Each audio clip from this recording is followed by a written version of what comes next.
Një shpërthim që flet më shumë se një debat, rasti Limi, Alba dhe pasqyra morale e Big Brother Kosovës, Big Brother Kosova, si çdo format I tillë, nuk është thjesht një reality show.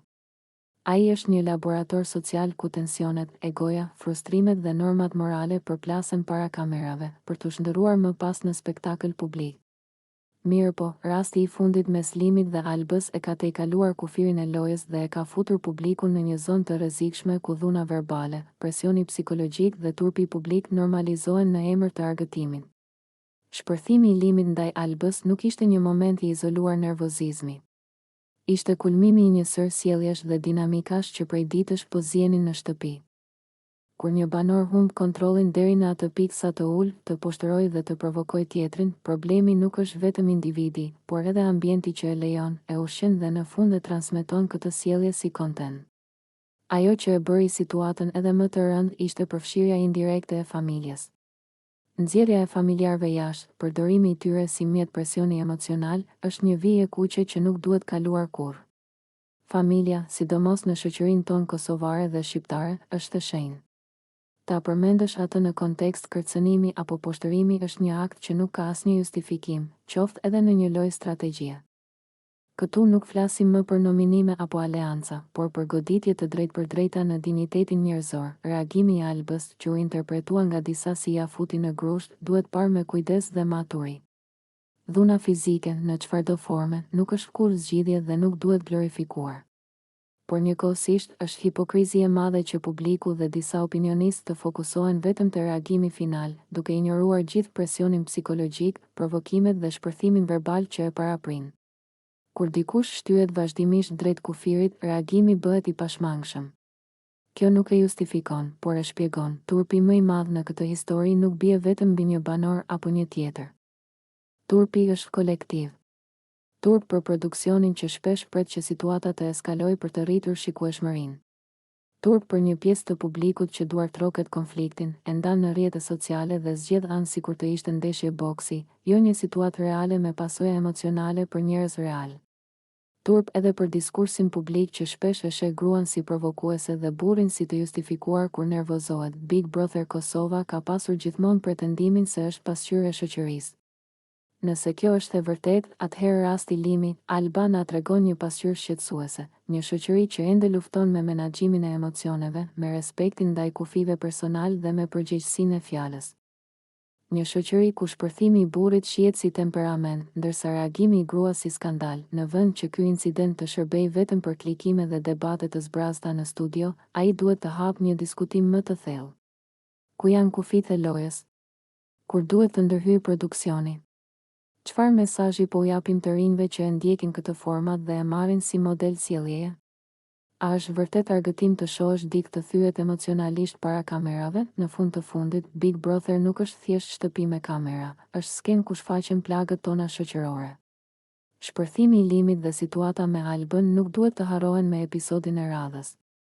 Ato duhet të na bëjnë të reflektojmë, të ndjejmë turp aty ku duhet ndjerë dhe të kërkojmë më shumë përgjegjësi nga ata që e drejtojnë dhe e konsumojnë këtë spektakël.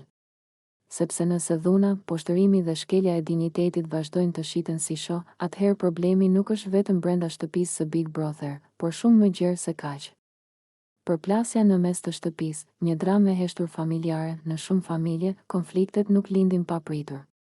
Ato ndërtohen ngadalë, nga fjalë të pathëna, nga keqkuptime, nga frikëra dhe nga mendësi të vjetra që vazhdojnë të jetojnë brenda njerëzve. Përplasja mes Limit dhe Albës është pikërisht një shembull I tillë, ku një debat në dukje I zakonshëm shndërrohet në një konflikt të madh emocional dhe moral, duke zbuluar plagë të thella në marrëdhënien e tyre. Gjithçka nis kur Limi I thot Albës të mos merret me burra të martuar. Në pamje të parë, fjalët e tij mund të duken si këshill apo shqetësim, por mënyra se si ai I shpreh I jep atyre peshë akuzuese. Ai flet me ton urdhërues, sikur Alba të jetë fajtore për diçka që ende nuk është provuar.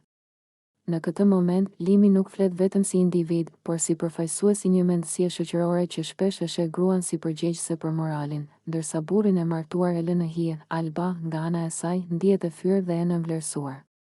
Ajo e ndjen se po gjykohet pa u dëgjuar dhe pa u kuptuar. Për të, kjo nuk është thjesht një vërejtje, por një goditje ndaj dinjitetit të saj. Ajo nuk pranon të etiketohet apo të kontrollohet, sidomos kur nuk i jepet mundësia të shpjegojë veten.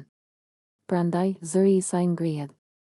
Ajo bërtet më shumë se limi, jo për të treguar forcë, por për të mbrojtur veten dhe për të kërkuar të drejtën e saj për t'u respektuar. Përplasja ndodh në mes të shtëpisë, një hapësirë që simbolizon familjen, sigurinë dhe qetësinë.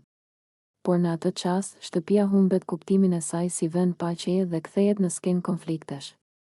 Bërtimat përplasen me muret, ndërsa fjalët bëhen më të forta se çdo goditje fizike. Kur Alba i gjuan limit, ky veprim nuk duhet parë vetëm si akt dhune, por si shpërthim i një tensioni të mbledhur prej kohësh.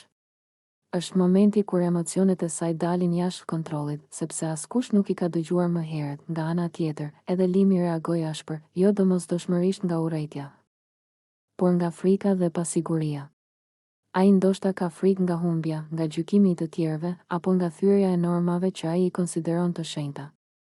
Në vend që t'i shpreh këto ndjenja hapur dhe me qetësi, ai zgjedh akuzën dhe kontrollin, duke thelluar edhe më shumë hendekun mes tij dhe Albës. Ky konflikt nxjerr në pa një problem më të madh shoqëror: mungesën e komunikimit dhe barazisë në marrëdhënie.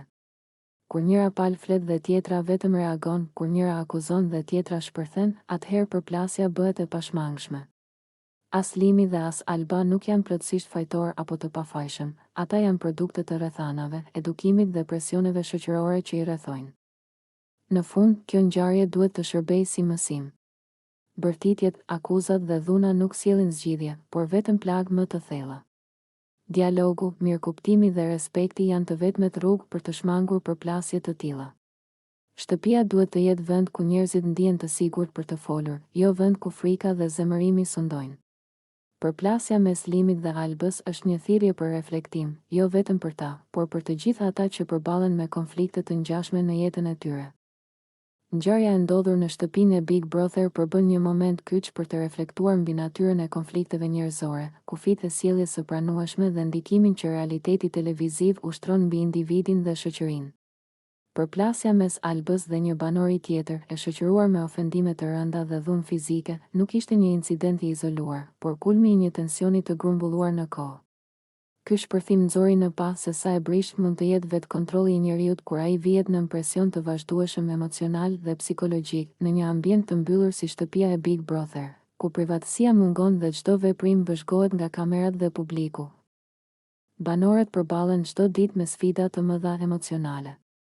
Konkurenca, dëshira për vëmendje, frika e eliminimit dhe përplasjet e personaliteteve krijojnë një terren të favorshëm për konflikte. Alba, duke kaluar çdo limit të arsyes dhe etikës, e shndërroi një debat verbal në një akt dhune, duke treguar se presioni i lojës mund të çojë në humbjen e kontrollit dhe në veprime të papranueshme. Momentet që pasuan ishin po aq domethënëse sa vetë akti i dhunës. Banorët e tjerë, të tronditur nga situata, u përfshin menjëherë për të ndarë palët, duke u përballur me frikë, kaos dhe pasiguri. Shtëpia u mbush me zëra të ngritur, tensione të forta dhe emocione të papërmbajtura. Ajo që duhej të ishte një hapësirë bashkëjetese dhe loje u shndërrua në një arenë konfliktesh, ku qetësia dhe respekti u zëvendësuan nga agresiviteti dhe kaosi. Ky episod nuk duhet parë thjesht si një ngjarje televizive për konsum të shpejtë, por si një pasqyrë e problemeve më të thella shoqërore. Dhuna, qoftë verbale apo fizike, shpesh normalizohet në media në emër të spektaklit dhe audiencës. Kur këto sjellje transmetohen pa reflektim të thellë, rrezikojnë të përcjellin mesazhe të gabuara, duke krijuar idenë se agresiviteti është një mënyrë e pranueshme për të shprehur pakënaqësinë apo për të fituar vëmendje. Nga ana tjetër, përgjegjësia nuk bie vetëm mbi individin. Formatet e realitetit televiziv duhet të mbajnë një rol aktiv në vendosjen dhe respektimin e kufive të qartë. Ndërhyrja në kohë, ndëshkimi i drejtë dhe dënimi i dhunës janë element thelbësor për të garantuar jo vetëm sigurinë e banorëve, por edhe integritetin moral të programit. Spektakli nuk mund të ndërtohet mbi poshtërimin, dhunën dhe shkeljen e dinjitetit njerëzor. Gjithashtu, kjo ngjarje fton edhe publikun të reflektojë mbi rolin e tij. Audienca shpesh ushin tensionet duke mbështetur konfliktin dhe skandalin, duke harruar se pas ekranit ndodhen njerëz real, me emocione, dobësi dhe pasoja të vërteta psikologjike. Duartrokitja e dhunës. Edhe në mënyrë indirekte, kontribuon në vazhdimin e saj dhe në përhapjen e një kulture intolerance. Në përfundim, përplasja e dhunshme në shtëpinë e Big Brother mbetet një kujtesë e fortë se fama, konkurrenca dhe presioni nuk justifikojnë kur humbjen e njerëzores. Loja mund të jetë e ashpër, por respekti, vetëpërmbajtja dhe përgjegjësia duhet të mbeten vlera të panegociueshme. Vetëm përmes reflektimit, ndërgjegjësimit dhe vendosjes së kufive të qartë, ngjarje të tilla mund të shërbejnë si mësim dhe jo thjesht si spektakël kalimtar.